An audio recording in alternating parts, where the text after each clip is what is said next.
কেউ যদি মাগরিবের নামাজের পরে আয়াতুল কুরসি পড়ে, ফজর পর্যন্ত সারা রাত সমস্ত বিপদ আপদ থেকে রক্ষার জন্য আল্লাহ তাআলা ৭০,০০০ ফেরেশতা তার জন্য নিযুক্ত করে দেন। পড়েন সুবহানাল্লাহ। এই জন্য দেখবেন এই আমলগুলো যারা করে মাঝে মধ্যে দেখবেন যে হোন্ডা থেকে পড়ে গেছে কিন্তু কিছুই হয় নাই।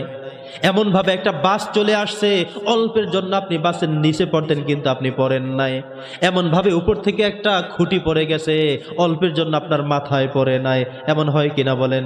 বাসের মধ্যে অ্যাক্সিডেন্ট করছেন, পাশের সিটের লোকটা মারা গেল কিন্তু আপনার হাত বা কোনো অংশ সামান্য কেটেও যায় নাই, একটু ব্যথাও পান নাই, কিন্তু পাশের সিটের লোকটা মারাই গেল জায়গায়।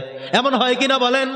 এর একটাই কারণ, নবী করিম সাল্লাল্লাহু আলাইহি সাল্লাম বলেছেন আয়াতুল কুরসির আমল যারা করবে, আয়াতুল কুরসি হলো পবিত্র কোরআনুল হাকিমের সরাসরি ৩তম পারায়, ৩য়তম পারায়, যেখানে একেবারে মধ্য লেভেল থেকে শুরু আল্লাহু লা ইলাহা ইল্লা হুয়াল হাইয়ুল কাইয়্যুম লা তাখুযুহু সিনাতুন ওয়ালা নাওম ইলা আখিরিল আয়া।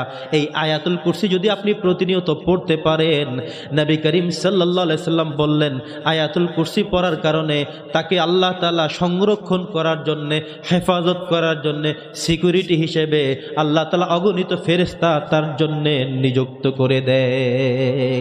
পড়া দরকার আছে? জোরে বলেন, পড়া দরকার আছে?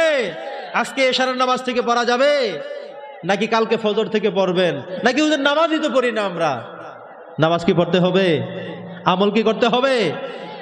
ভাইরা আমার, বন্ধুরা আমার, এবার আমরা শুনি সূরাতুল হাশরের কথা।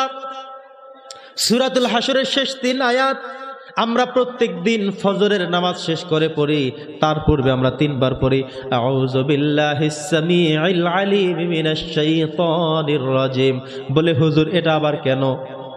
অন্য সময় তো আউযু বিল্লাহিস সামি পড়া লাগে না, কিন্তু এই দোয়াটা পড়ার আগে এইভাবে পড়া হয় কেন, পড়া লাগে কেন?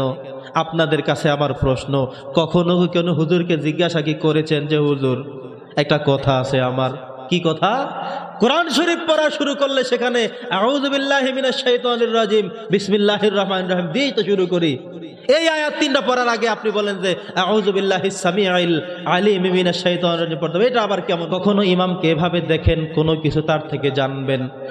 যেই কারণে এত কথা, ফজরের নামাজে শেষ করার পরে ৩ বার পড়ি আউযু বিল্লাহিস সামিউল আলিম মিনাশ শাইতানির রাজিম।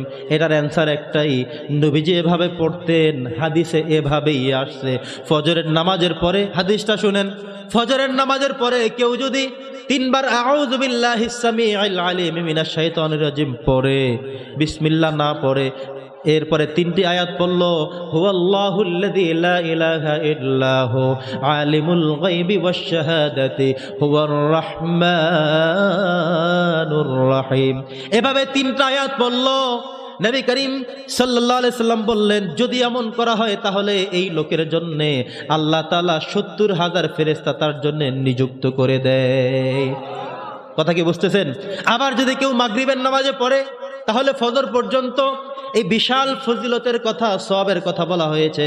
এই জন্যই মূলত আমরা আমল করি, হাদিসে আসছেই এমন করে, তাই আমরাও ঠিক এমন করেই করি। ৩ বার আউযু বিল্লাহিস সামিউল আলিম মিনাশ শাইতানির রাজিম পড়ি। অ্যানসার কি পেয়েছেন? কেন পড়ি আমরা? হাদিসে আসছে, নবীজি এমন করেই পড়তেন, আর হাদিসে এভাবেই আসছে। কেউ যদি ফজরের নামাজের সালাম ফিরানোর পরে ৩ বার আউযু বিল্লাহিস সামিউল আলিম মিনাশ শাইতানির রাজিম পড়ে এই সূরা হাশরের শেষ ৩ আয়াত পড়বে, তার জন্য আল্লাহ তাআলা সারা দিনের জন্য ৭০,০০০ রহমতের ফেরেশতা নিযুক্ত করে রাখবেন, যেন তাকে কেউ কোনো ক্ষতি করতে না পারে, বিপদের মধ্যে না পারে। এমনকি অসংখ্য অগণিত ঝুঁকিপূর্ণ বিভিন্ন বিপদ থেকে আল্লাহ তাআলা তাকে উদ্ধার করে রাখেন। সুবহানাল্লাহ। বন্ধুগণ আমার, এবার আমরা যাই দুরূদ শরীফের কথা। নবী করিম সাল্লাল্লাহু আলাইহি ওয়াসাল্লাম বলেছেন মান সাল্লাল ফাজরা বিজামাআতিন সুম্মা কাআদা। সম্মানিত উপস্থিতি, আমার সময় বেশি নেই, আর মাত্র ১০ মিনিট বসা যাবে, শোনা যাবে। যারা মনে করেন যে আপনাদের উজু ইস্তেঞ্জা প্রয়োজন, আর ১০ মিনিট টেনশন করেন না যে হুজুরে আর কতক্ষণ, আর ১০ মিনিট। কত মিনিট? 10 মিনিট। অল্প কয়েকটা মেসেজ আপনাদেরকে দিয়ে ইনশাআল্লাহ শেষ করব। খারাপ লাগে? উপকার হচ্ছে?